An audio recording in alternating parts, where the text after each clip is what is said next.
नमोऽस्त्वनन्ताय सहस्रमूर्तये सहस्रपादाक्षिशिरोरुबाहवे सहस्रनाम्ने पुरुषाय शाश्वते सहस्रकोटियुगधारिणे नमः। वेदान्तवेद्यतत्त्वाय जगत्प्रीतयहेतवे रद्भस्ताशेषदोषाय परस्मै ब्रह्मणे नमः। शास्त्र चर्चा इस चैनल से संबद्ध सभी विद्वद्गण, सभी जिज्ञासु छात्रवृंद, सहृदय सज्जनवृंद, आप सभी का इस मनुस्मृति के विचार परंपरा में स्वागत है। वर्तमान में हम लोग मनुस्मृति के द्वितीय अध्याय पर विचार कर रहे हैं। आज हम लोग 42, 43, 44 एवं 45 इन इतने श्लोकों पर विचार करेंगे। आज के विचार में जो यज्ञोपवीत का उपनयन संस्कार का प्रकरण चल रहा है, उसी में विचार है कि मौंजी का स्वरूप क्या होना चाहिए। अगर मौंजी नहीं मिलती है तो उसका विकल्प क्या होना चाहिए। यज्ञोपवीत की जो स्थिति है वो ब्राह्मण क्षत्रिय वैश्य के यज्ञोपवीत किन तत्वों से बनना चाहिए, और उपनयन संस्कार में दंड धारण भी होता है, तो किस वर्ण के व्यक्ति का कौन सा वह दंड होना चाहिए, इन सब विषयों पर विचार। मेखला के विषय में विचार करते हुए स्वामी मनु कहते हैं, मौंजी त्रिविध समास लक्षणा कार्या विप्रस्य मेखला क्षत्रियस्य तुमौर्वीजा वैश्यस्य क्षण तांतवी। अर्थात जो मौंजी है, इसको मेखला भी शब्द से भी कहते हैं, उसको मौंजी भी कहते हैं, मेखला भी कहते हैं। वो त्रिगुणित होना चाहिए, त्रिवृत समान। त्रिवृत अर्थात 3 उसमें डोरियां हो उसकी, जैसे यज्ञोपवीत में 3 होते हैं उस तरह से उसमें भी, और समान, कहीं मोटी हो कहीं पतली हो, ऐसा नहीं होना चाहिए, बराबर उसका स्वरूप होना चाहिए। और सुलक्षणा होना चाहिए। सुलक्षणा का मतलब होता है कि तनुत्व गण युक्त होना चाहिए, परिकृष्ट होना चाहिए, चिकनी होना चाहिए। ऐसा खरदुर ना हो कि धारण करने वाले का शरीर ही कट जाए। तो ऐसा जो है वो चिकनी होना चाहिए, अर्थात उसको चिकना बना करके उस मेखला को बनाना चाहिए। तो ये विप्र की मेखला मूंज की बनी होना चाहिए और चिकनी होना चाहिए, 3 परत की होना चाहिए और बराबर होना चाहिए। और जो क्षत्रिय है उसकी जो मेखला है वो मौरवी कहा। मौरवी का तत्व है कि मूर्वा नाम तृण विशेष से जो धनुष होता है उसकी डोरी बनाई जाती है, क्योंकि वो काफ़ी दृढ़ होता है। इसलिए यहाँ पर क्षत्रिय की भी जो मेखला है वो जो है वो मूर्वा नाम की घास से या तृण से उसका निर्माण होना चाहिए, और वो भी 3 परत की होना चाहिए, बराबर होना चाहिए, चिकनी होनी चाहिए। वैश्यस्य क्षणतांतवी, और जो वैश्य वर्ण का ब्रह्मचारी है उसके लिए जो सन होता है, तो सन की वो मेखला वो भी 3 परत की और जो है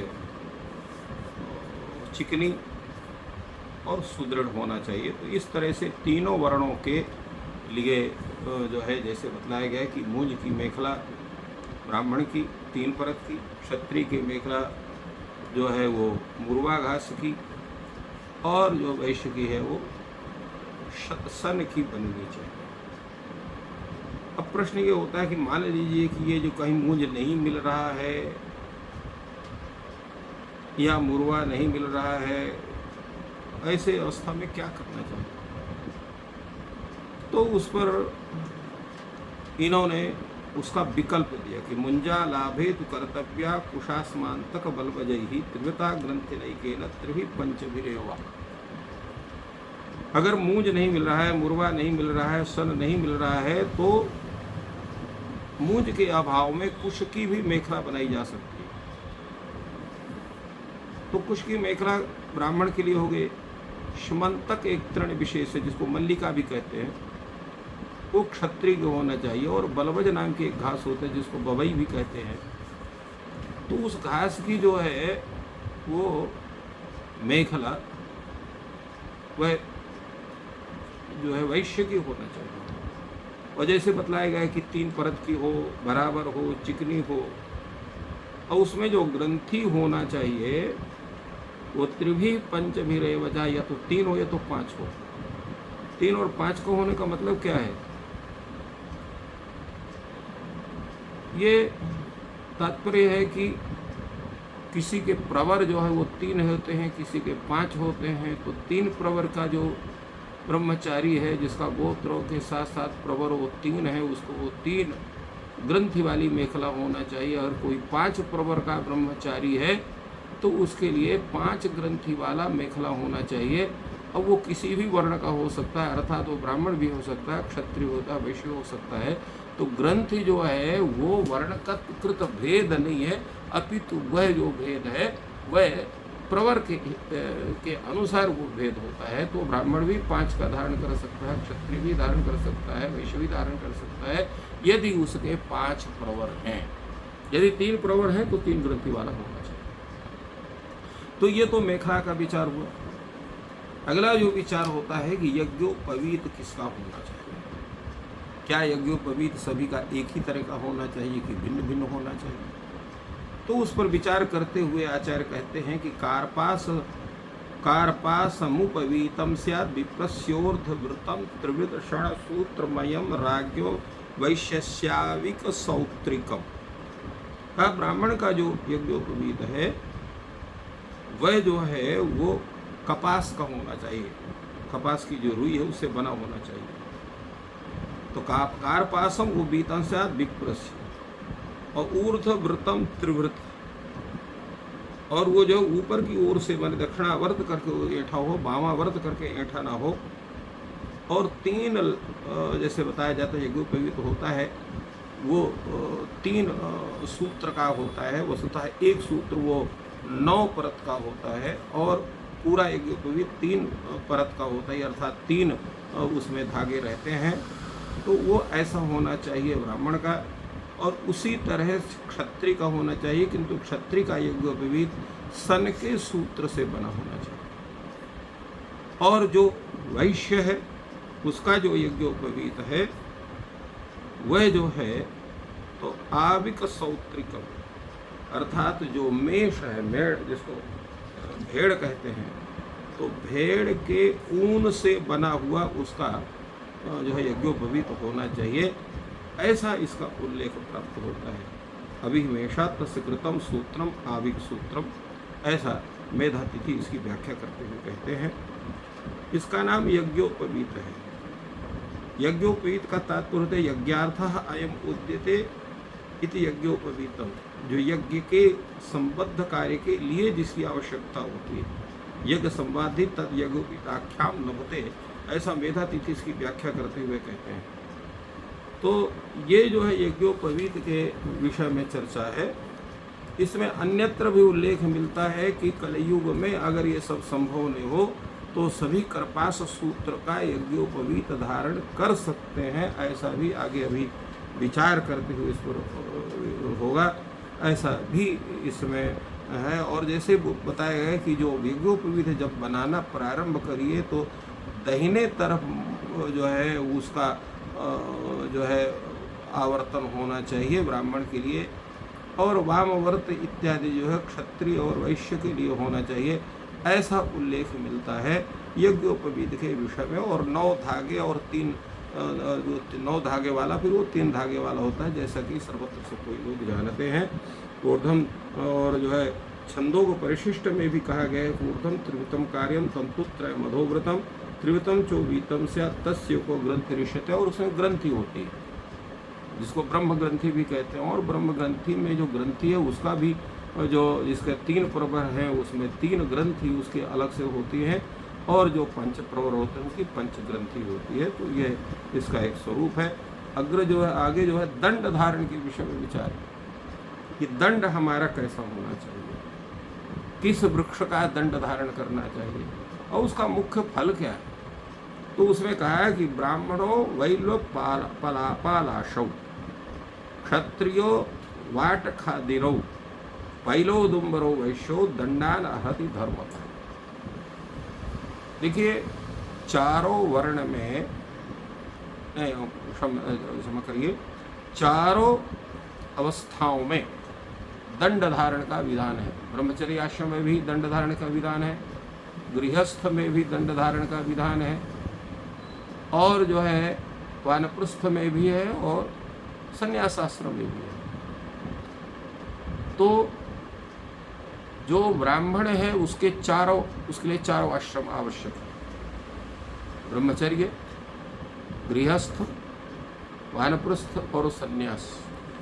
क्षत्रिय के लिए 3 आश्रम आवश्यक हैं, और वो 3 आश्रम है उसके ब्रह्मचर्य, गृहस्थ और जो है वानप्रस्थ। और इसी तरह वैश्य के लिए भी 3 आश्रम है, उसके लिए भी जो है ब्रह्मचर्य आश्रम, गृहस्थाश्रम, और उसके पश्चात जो है वो वानप्रस्थाश्रम। शूद्र के लिए 2 आश्रम है, ब्रह्मचर्य आश्रम और गृहस्थाश्रम, उसके वानप्रस्थ, और संन्यास उसके लिए जो है उल्लिखित प्राप्त नहीं होता है शास्त्रों में। तो इस तरह से संन्यास जो है वो ब्राह्मण के अतिरिक्त और किसी को भी संन्यास रूप में नहीं रहना चाहिए। संन्यास रूप को शास्त्र की आज्ञा नहीं है, और स्वेच्छा के लिए तो कोई स्थान नहीं है, इसलिए स्वेच्छा जो है वो लाभकारी नहीं होती, इसलिए स्वेच्छा का त्याग करना चाहिए। तो ब्राह्मण वैल्यपालाशो, ब्राह्मण का जो ब्रह्मचारी है उसका बेल वृक्ष का अथवा पलाश, इसको ढाक या छील कहते हैं, उसका होना चाहिए। और क्षत्रियो वाट खातिरो, जो क्षत्रिय ब्रह्मचारी है उसके लिए वट वृक्ष का अथवा खदिर अर्थात खैर का दंड होना चाहिए। पैलवौ दंबरौ वैश्यौ, और जो वैश्य है उसका एक पीलू नाम का एक पेड़ होता है, तो पीलू का अथवा उदुम्बर जिसको गूलर कहते हैं उसका दंड होना चाहिए। तो इस तरह से ये चारों वर्णों की दंड की व्यवस्था है। और दंडान अर्हति धर्मता, धर्म की रक्षा करने के लिए वो दंड होता है, वहाँ पर लड़ाई झगड़ा करने के लिए वो धर्म नहीं, वो दंड धारण नहीं करता है। क्यों? उसको दंड धारण करके हम ये प्रतिज्ञा करते हैं कि हम ब्रह्मचर्य आश्रम में रहते हुए अपने संपूर्ण आचार का, कर्तव्य का पालन करके और विधिवत विद्याओं को ग्रहण करेंगे।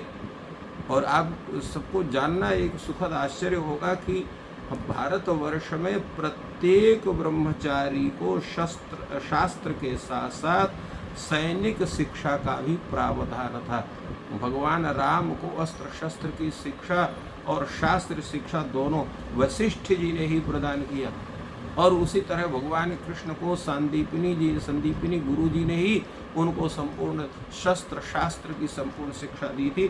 तो पहले के गुरुकुलों में चाहे वो ब्राह्मण हो, चाहे क्षत्रिय हो, चाहे वैश्य हो, उनको सबको संपूर्ण शिक्षाएं, ज्ञान विज्ञान, शस्त्र शास्त्र आदि की सब कुछ ब्रह्मचर्य आश्रम में गुरुकुल में ही उनको प्राप्त होती हैं।